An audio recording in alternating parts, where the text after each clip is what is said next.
Next job information ಬಂದ್ಬಿಟ್ಟು we have vacancy in city union bank Davanagere branch ಅಂತ ಹೇಳಿ mention ಮಾಡಿರುವಂತದ್ದು. ಹೌದು ಸ್ನೇಹಿತರೆ, ಸಿಟಿ ಯೂನಿಯನ್ ಬ್ಯಾಂಕ್ ನಲ್ಲಿ ಜಾಬ್ ಅವೈಲೇಬಲ್ ಇರುವಂತದ್ದು ಸ್ನೇಹಿತರೆ, ದಾವಣಗೆರೆ ಬ್ರಾಂಚ್ ನಲ್ಲಿ. ಡಿಸಿಗ್ನೇಷನ್ ಬಂದ್ಬಿಟ್ಟು ಆಫೀಸ್ ಅಸಿಸ್ಟೆಂಟ್ ಆಗಿದ್ರೆ ಏಜ್ ಕ್ರೈಟೀರಿಯಾ 20 ವರ್ಷದಿಂದ 35 ವರ್ಷ ಆಗಿರುತ್ತೆ. ನೇಚರ್ ಆಫ್ ವರ್ಕ್ ನೋಡೋದಾದ್ರೆ ಹೆಲ್ಪರ್ ಜಾಬ್ ಆಗಿರುತ್ತೆ ಇದು. ಎಜುಕೇಶನ್ ಕ್ವಾಲಿಫಿಕೇಶನ್ ಬಂದ್ಬಿಟ್ಟು 10ನೇ ತರಗತಿ ಅಥವಾ PUC ಅಥವಾ ಡಿಪ್ಲೊಮಾ ಆಗಿರುತ್ತೆ. ಸ್ಯಾಲರಿ ಬಂದ್ಬಿಟ್ಟು 14,700 ಆಗಿದ್ರೆ ಕಾಂಟ್ರಾಕ್ಟ್ ಪೀರಿಯಡ್ ಟೈಮ್ 2 ವರ್ಷ ಆಗಿರುತ್ತೆ.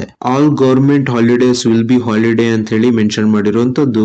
ಜೊತೆಗೆ ESI PF benefit yearly bonus will be provided ಅಂತ ಹೇಳಿ ಮೆನ್ಷನ್ ಮಾಡಿದ್ದಾರೆ ಸ್ನೇಹಿತರೆ. ಅಂದ್ರೆ ಗವರ್ಮೆಂಟ್ ರಜಾದ ದಿನಗಳಲ್ಲಿ ರಜಾ ಇರುತ್ತೆ, ಹಾಗೆ ESI PF ಹಾಗೂ ಇಯರ್ಲಿ ಬೋನಸ್ ನ ಬೆನಿಫಿಟ್ ಕೂಡ ದೊರೆಯಲಿದೆ ಅಂತ ಹೇಳಿ ಮೆನ್ಷನ್ ಮಾಡಿರುವಂತದ್ದು. ಹಾಗೆ ನೇಚರ್ ಆಫ್ ಜಾಬ್ ಏನು ಅಂತ ಹೇಳಿ ನೋಡೋದಾದ್ರೆ ಹೆಲ್ಪಿಂಗ್ ವರ್ಕ್ ಸಬ್ ಸ್ಟಾಫ್ ಅಂತ ಹೇಳಿ ಮೆನ್ಷನ್ ಮಾಡಿರುವಂತದ್ದು. ಎಕ್ಸಾಕ್ಟ್ ಕೆಲಸ ಏನೇನಿರುತ್ತೆ ಅಂತ ಹೇಳಿ ಕೂಡ ಮೆನ್ಷನ್ ಮಾಡಿದ್ದಾರೆ ನೋಡಿ. Manager system and table cleaning, buying tea stationery item, stitching vouchers, arranging files, cash bundling, loading cash into ATM ಅಂತ ಹೇಳಿ ಮೆನ್ಷನ್ ಮಾಡಿದ್ದಾರೆ ಸ್ನೇಹಿತರೆ.